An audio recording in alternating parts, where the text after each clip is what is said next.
求主嘅亮光常照喺我哋內心，引領我哋走前程吓。好，請大家同睇我哋嘅聖經詩篇第96篇，詩篇第96篇第1節至到第4節，我哋請會眾，我哋一齊誦讀呢4節嘅經文，我哋一齊誦讀。你們要向耶和華唱新歌，全地都要向耶和華歌唱，要向耶和華歌唱，稱頌他的名，天天傳揚他的救恩，在列邦中述說他的榮耀，在萬族中述說他的奇事。因耶和華為大，當受極大的讚美，他在萬神之上，當受敬畏。每年嘅10月份可以講話係我哋教會嘅音樂嘅高潮嘅月份，因為我哋特別擺聖樂主日咧係在呢個10月嘅。咁10月份咧，好多教會都愛嚟做讚美嘅月份嘅。因為咧盼望透過差唔多1年總結啦，嚟到去回顧思想神喺佢身上嘅恩典，所以咧好多教會咧都定咗10月份咧有一個主日叫聖樂主日。今次我哋喺呢個嘅聖餐主日崇拜裏邊，10月份第一個禮拜，我係同葉成之聖樂主任講話咧，我哋刻意邀請陳尚志弟兄博士，佢咧帶咧一個電琴嘅獻奏嘅。因為咧盼望帶領會眾進入到向神敬拜呢一種嘅光景底下裏邊嚟。實際音樂可以講話咧係每一個嘅世紀啊，每一個世紀都係存在嘅，係人類用以嚟當中去表達嘅一個嘅感情，嚟抒發內心嗰種感受，可以用嘴唇歌唱，亦都可以用樂器嚟當中去彈奏嘅。所以音樂係每個人都可以參與在其中。所以我鼓勵弟兄姊妹當你嚟到教會崇拜嘅時候咧，應該開聲嚟當中敬拜歌唱讚美神嚟到去大聲高唱，以叫神在當中得着稱頌。如果你係當中係識得呢個樂器嘅，可以用你嘅樂器嚟當中咧，嚟到去獻奏音樂嚟俾我哋嘅主，我哋嘅神。每個世紀都有呢個音樂。咁在創世紀嘅時候有冇音樂咧？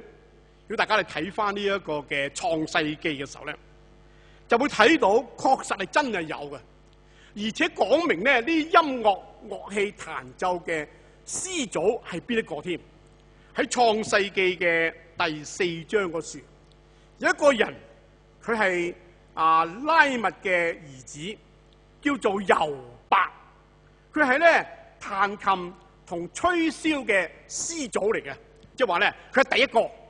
換句說話嚟講，嗰段時間已經有音樂嘅存在，嗰陣時都已經有音樂嚟到讚美神噶啦。咁因此，佢點喺創世嘅時候裏邊咧，已經開始有呢個音樂。求主讓我哋在呢個21世紀呢個日子裏邊，音樂咁豐富嘅年代當中，讓我哋真係好好嘅掌握音樂，並且使用音樂嚟到去讚美我哋嘅主，我哋嘅神。剛才所讀嘅呢個嘅詩篇第96篇，呢段嘅文字咧，由詩篇第90篇至到103篇呢段嘅經文裏邊咧，可以講話咧係詩人喺神嘅面前一個頌讚，嚟到講述神嘅偉大與奇妙，以至咧呼籲全世界人、全國民、全球嘅人嚟到當中去讚美我哋嘅主，我哋嘅神。而大衛咧係一個嘅唱歌嘅一個表者嚟嘅。大衛係一個音樂嘅愛好者，佢可以作曲，佢可以彈琴，佢可以唱歌，藉着佢個人嘅生命嗰種嘅光景，唱出不同嘅呢一個嘅唔同類型嘅詩歌，叫音樂可以陶冶自己嘅性情，幫助自己提升。而最重要嘅目的係要借音樂去讚美我哋嘅主，我哋嘅神。音樂確實係一個好豐富嘅一個寶藏，讓我哋好好嘅當中去讚美我哋嘅主，我哋嘅神。我哋認得同唱一首詩歌，好嘛？請大家請阿葉成司主任帶領我一齊重唱，就係呢個嘅世紀頌讚第6首，你真偉大你真偉大。通常唱詩歌咧，最理想就係企身唱嘅，一來尊重上帝，二來唱得更好嚇。詩歌你真偉大 ，How great thou art！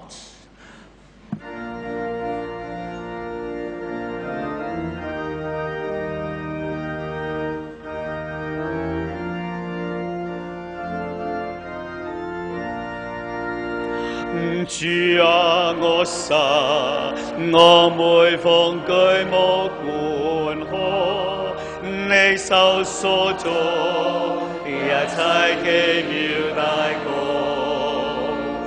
看見聖手，又聽到隆隆雷聲，你來啦，遍滿了宇宙中。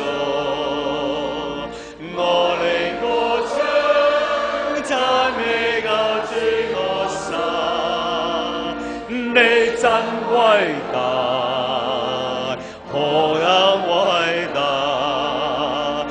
我靈歌唱，讚美救主我神，你真偉大，何等偉大！當我想到神嘅願踩他兒子降世捨命，我幾乎不靈活，主在十架，甘願背我的重擔，流血捨身，為要赦免我罪，我靈歌唱。讚美救主我神，你真偉大，何等偉大！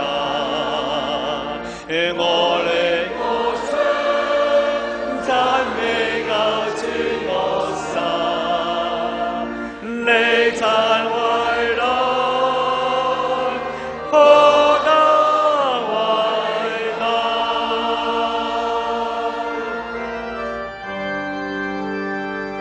當主再來，歡呼聲響徹天空，何等喜樂！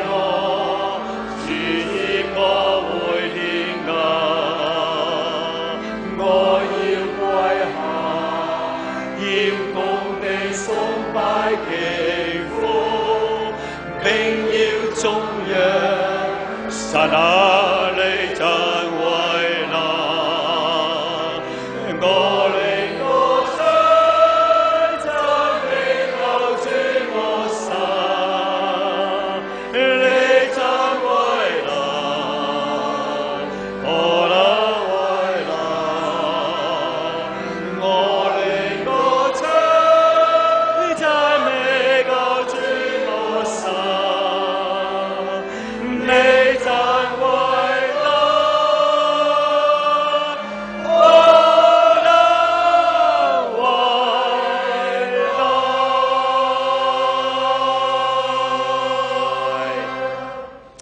聖座，向神接納我哋向佢嘅獻頌啦。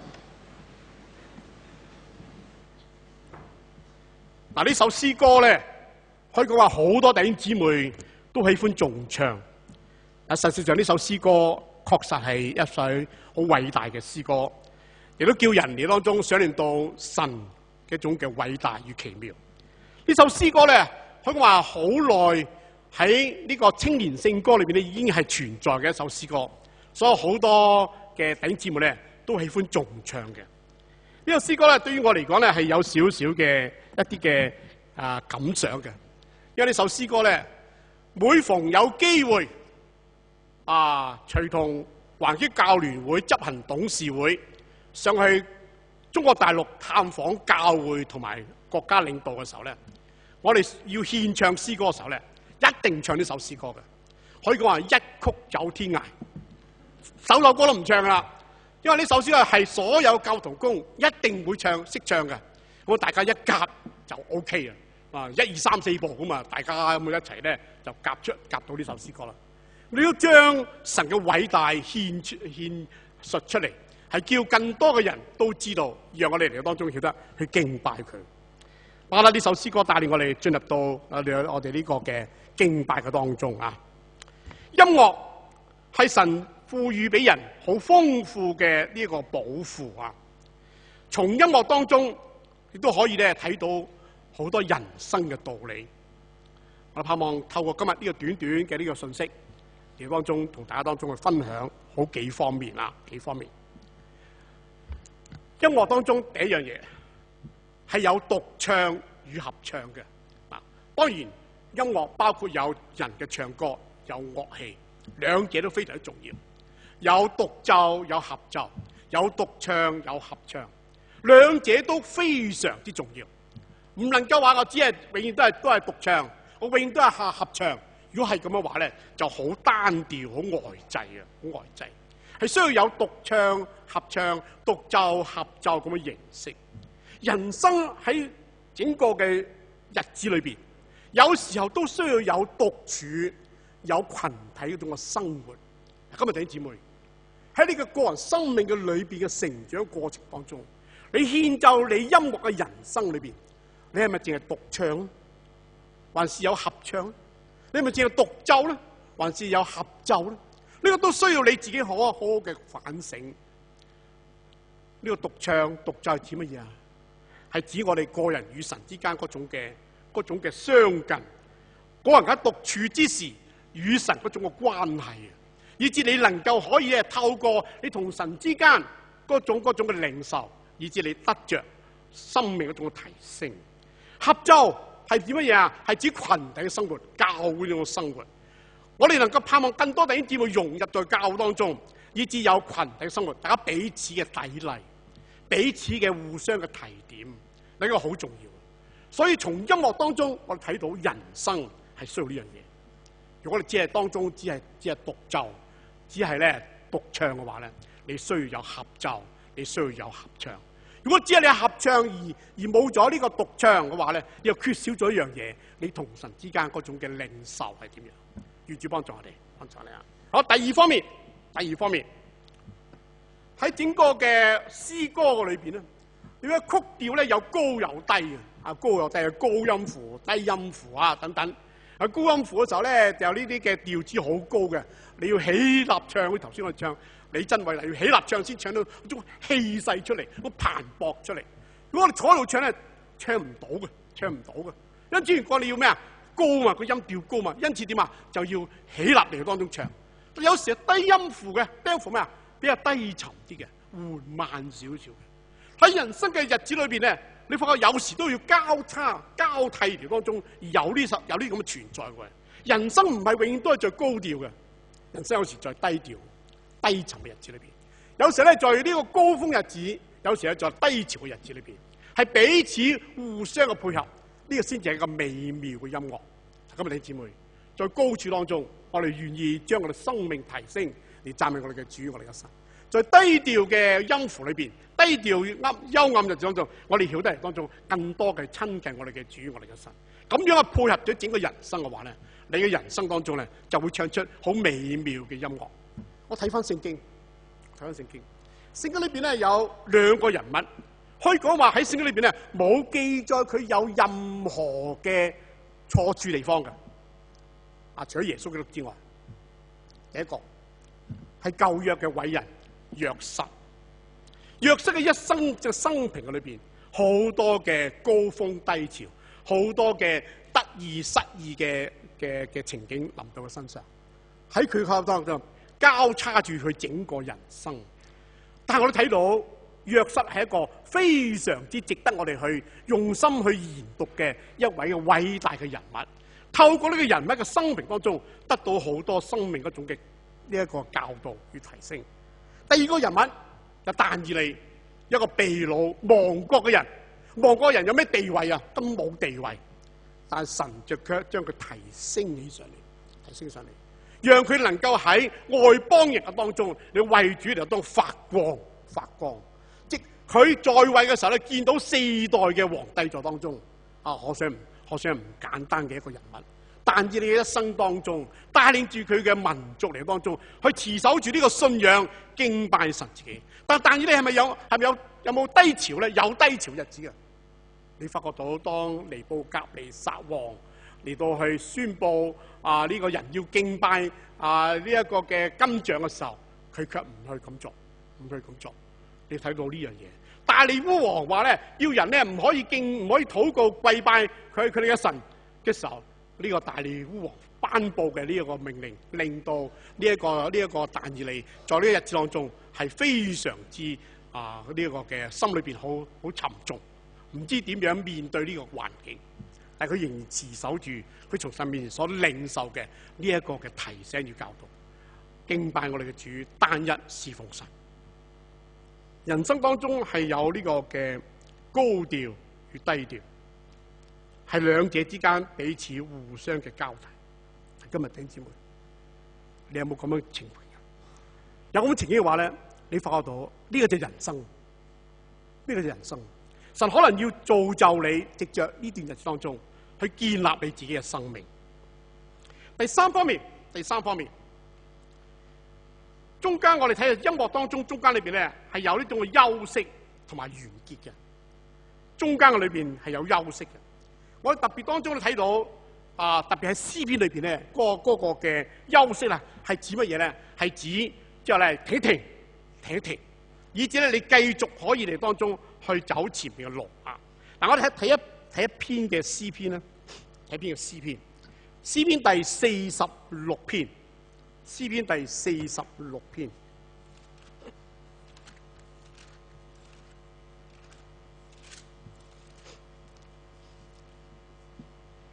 詩篇第46篇，可拉後裔嘅詩歌。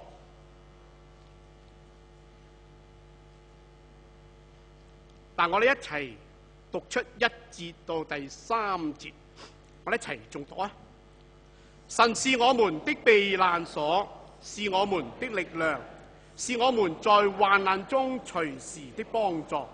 所以地雖改變，山雖搖動到海深，其中的水雖攀昆翻騰，山雖因海漲而戰抖，我們也不害怕。喺呢當中，第1至第3節就講到神係我哋一切嘅依靠。一齊嘅依靠。睇第3節最深尾嗰處咧，有一個叫做細拉嘅，照音樂嘅常識話俾我聽。細拉就話稍為停少少，停一段短時間，唔係好長嘅。咁跟住有第4節啦。咁喺整篇嘅詩篇裏邊咧，有2處嘅經文都係咁樣。請睇第7節，第7節。萬軍之耶和華與我們同在，雅各的神是我們的避難所。跟住咧有細拉，即係表示停一停嘅作用係乜嘢啊？俾你去思考下，俾你去自己去反省一下。另外咧，好可能咧，詩人要藉着呢個細拉，如果咧將個調子轉一轉啊，再唔係即係集中在歌方面嗰種信息，係要將一個更好嘅信息意念帶出嚟。所以到第4節嗰度話，佢有一道河，這河是的分叉使神的城歡喜，這城就是至高者居住的聖所。將嗰個嘅調子轉一轉過嚟。人生有時都需要呢樣嘢，有時需要少少嘅休息。休息係乜嘢啊？係代表你願意稍為停一停，嚟到繼續去諗下前邊當走嘅方向係點樣。人生係要有休息嘅，休息後要走更長遠嘅路，更長遠嘅路。咁弟兄姊妹，可能你工作上邊嚟到一個嘅光景，或者好沉重，或者咧好疲累啦，以至咧你覺得我需要稍為退一退，以至咧你思考過之後，再繼續走前邊當走嘅路程。人生就係咁樣，音樂係有一種嘅細拉休息短暫嘅時間。求主幫助我哋，讓我哋從當中學習得到更好嘅。當完咗之後，繼續再去前面嘅日子裏面，會發覺到咧有好多回味啊，好多回味在當中。係諗下神咁樣引導我，會唔會係俾我有更新嘅體見咧？有更多亮光咧？有更多嘅學習咧？呢個都需要我哋當中從詩歌裏邊咧嚟當中嘅思考啊。呢個第四方面，第三方面，第四方面，音樂好重視呢個完美嘅終結，呢個好重要嘅嚇。所以呢每首詩歌咧，差唔多我咧到一個嘅結尾嘅時候咧，希望帶到一個嘅完美嘅光景境界嘅裏邊嚟。所以咧，歌曲係好注重個 ending 啊，即係最收尾嘅。你能唔能夠係攞到高分咧，都係靠呢個其中一個好重要一樣嘢。上幾個禮拜一個嘅星期一有機會咧去荃灣大會堂參加我哋教會愛樂男聲合唱團喺全港呢一個嘅長者歌唱比賽當中咧，我哋進入到決賽裏邊嚟。今年係第一次參加。初賽嘅時候咧就喺秀茂坪個中學嗰處。好感謝神幫助底下都咧僥倖咧入到去呢一個嘅決賽。咁決賽當中有成10幾隊嘅，唔知11、12隊嘅。我哋其中一隊，人哋咧已經係參加咗20幾年嘅啦，有啲已經20幾年嘅啦。我哋第一次參加，在葉成之嘅主任帶領底下當中咧，帶領住我哋一班嘅弟兄去唱歌。咁在整個過程嘅當中，你會睇到咧係神嘅保守同埋幫助。我哋練習嘅情況咧係一般嘅，我講話一般，因為咧我時間唔夠啦，或者甚至咧我哋嘅嗰個嘅底子未必係即係人哋咁高水準啦等等。但感謝主，我入到呢個決賽。在整個唱歌過程裏邊咧，我着重我睇到葉成之先生好着重最後收音嘅時候係唔係完美呢個事實。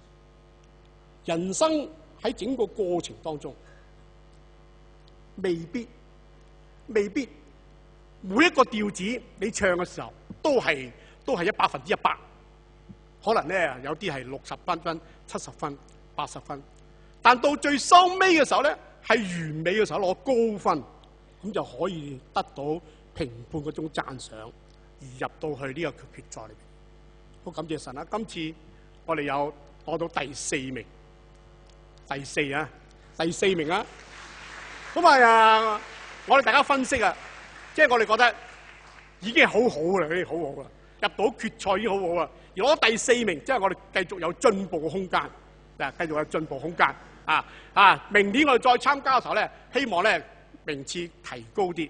歡迎弟兄姊妹你哋參加呢個愛樂男聲合唱團咁每個禮拜、每個月練兩次，每個月練兩次星期五嘅晏晝如果有意思參與嘅，請同葉成之先生嚟到聯絡人生都係咁樣未必樣樣嘢都係最完美，中途可能當中你有啲係瑕疵特別我哋男聲因為其他合唱團咧係有男聲女聲嘅，而且攞冠軍嗰隊制服又係最 update 嘅最呢一個嘅最鮮明嘅，而且有好多係國內嚟嘅嗰啲嘅歌唱家嚟嘅。咁嚟當中咧去大家合埋一齊唱歌，佢哋有成20幾人，有男有女嘅，而我哋咧好單調，但單調咧你好有雄壯嗰種力量，係單係男聲啫，好特別。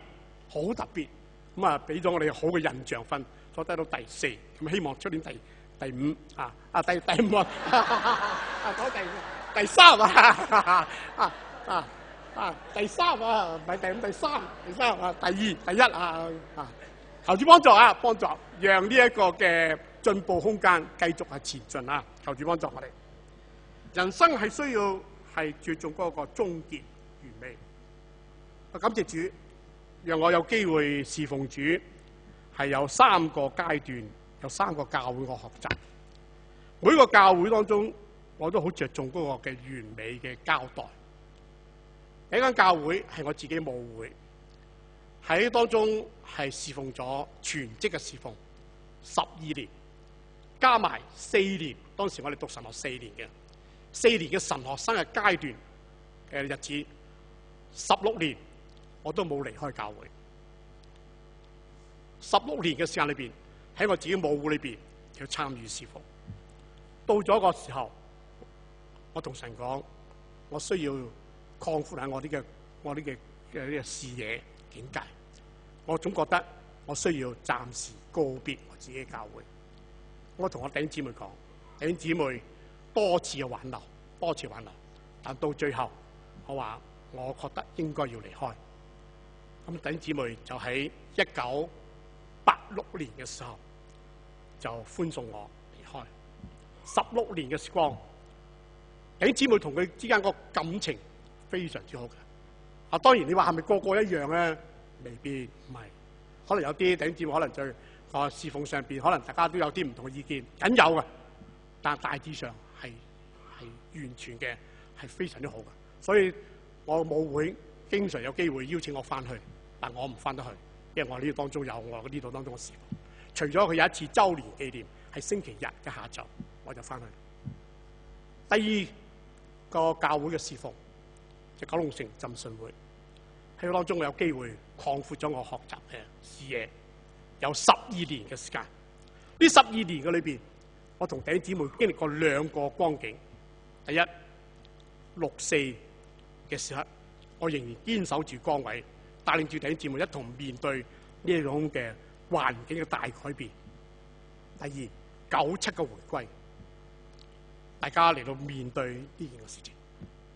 過咗12年之後，我又覺得神嘅引導帶領我要離開呢間教會，因為我覺得應該要有更廣闊嘅當個侍奉嘅領域，唔係永遠都係在當中咁樣侍奉嘅。因此我就離開咗12年。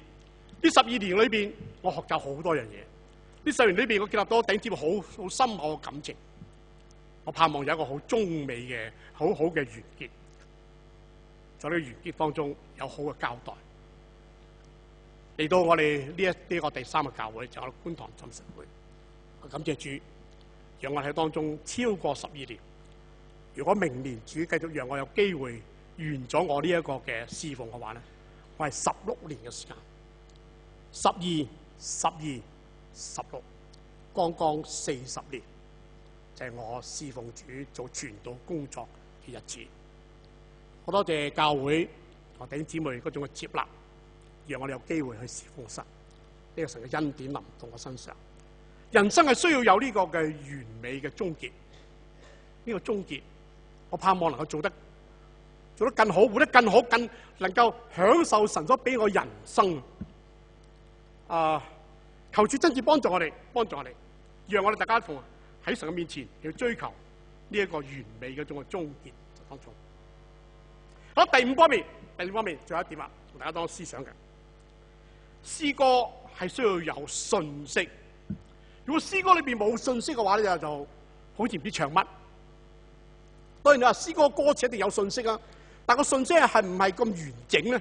係咪合乎真理咧？係咪有神學嘅思想在當中咧？都需要我哋當中好好嘅思考嘅。詩歌係需要有信息，人生都一樣係咁樣啊！你活咗呢個地上幾十年，有冇信息話俾人知你嘅講啲乜嘢？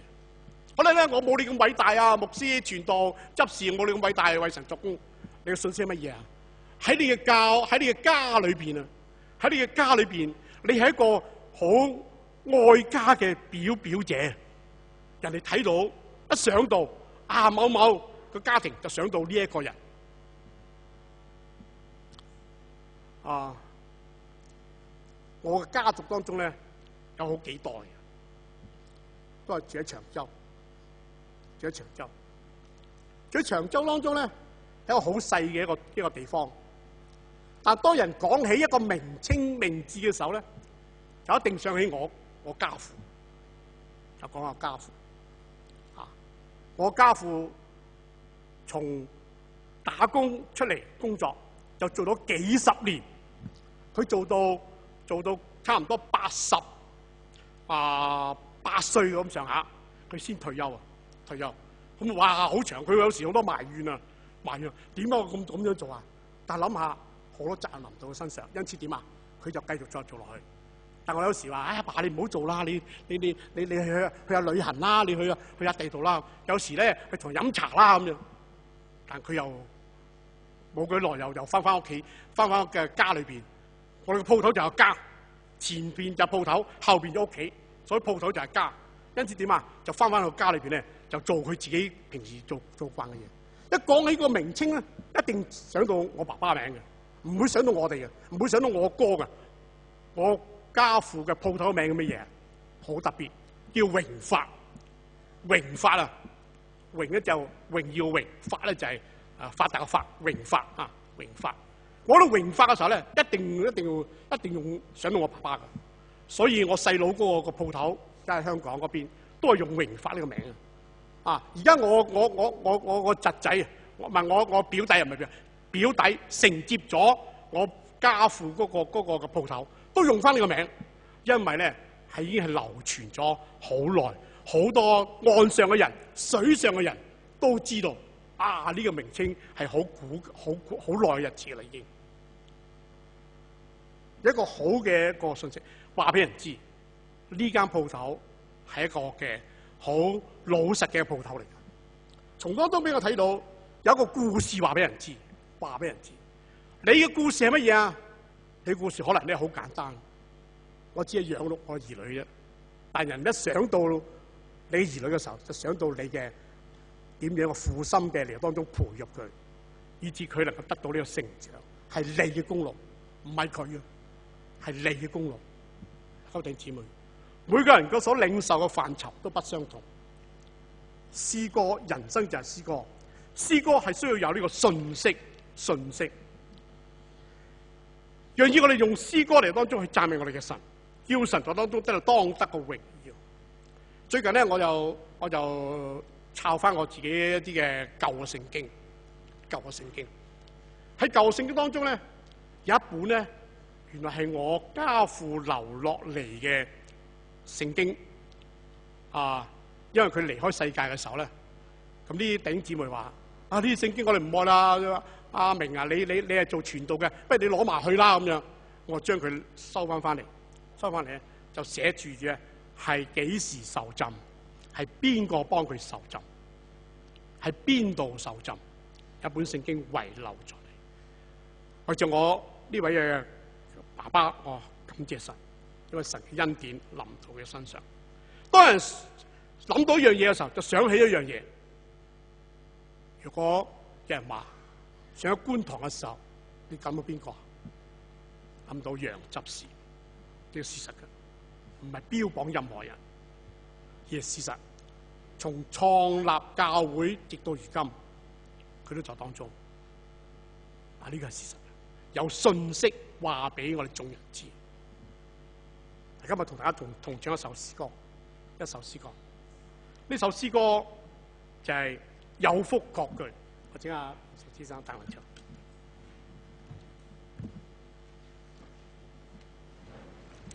一位90幾歲嘅盲眼嘅女士 Fanny Crosby 所寫嘅作品，一生寫咗9000首嘅詩歌，一生差唔多日日都寫，但係好感動呢首詩歌。有福嘅確據，耶穌屬我。我哋起立唱晒3節。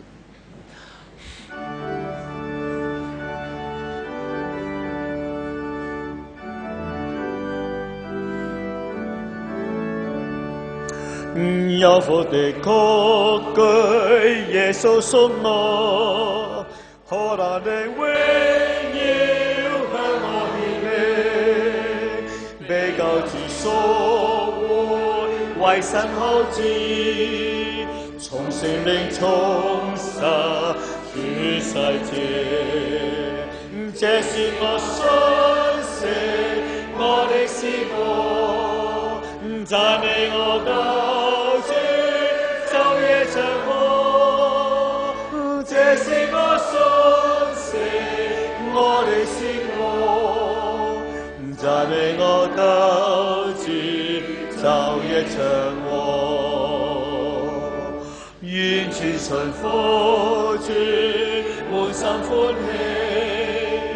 天堂的榮耀獻在我心，火花有的是有天光臨，保庇主之愛，被主憐憫。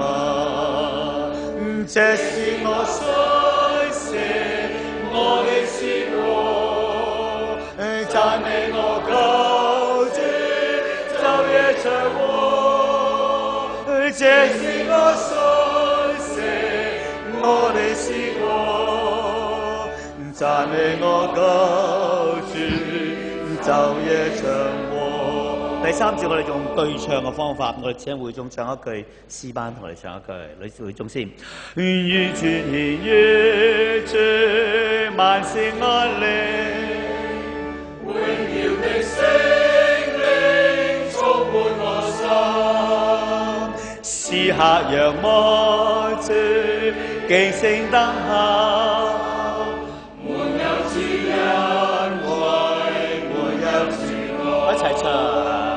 這是我信息，我的詩歌，讚美我救主，晝夜唱和。這是我信息，我的詩歌，讚美我救主，晝夜唱和。